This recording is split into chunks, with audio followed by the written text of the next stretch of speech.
how do you think being adopted affected you? Well, as I've gone through my personal and business life, I've met people who are adopted, and some are uncomfortable talking about it, some are uncomfortable admitting it. I look back on it and I think I'm very fortunate. I could have been adopted by wolves or axe murderers, you know. I was fortunate enough to be adopted by the Sleemans. I lived in a foster home for a year and a half when I was first born.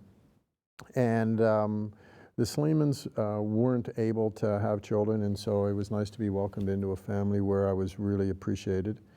And over the years, no one else in the Sleeman family of my generation seemed particularly interested in restarting the business.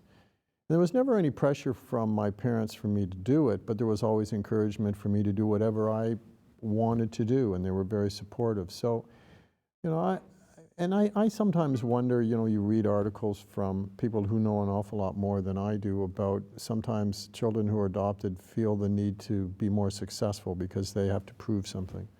And, you know, there may be some truth to that. I've always felt the need to be able to stand up and say that despite my beginnings, I was able to do something and be successful. So, I mean, I certainly don't regret it, and I appreciate it, and I'm very proud of the fact that I was adopted. And if in some way the message that adopted kids can be successful gets out there and helps other kids in a similar situation, that's a great thing.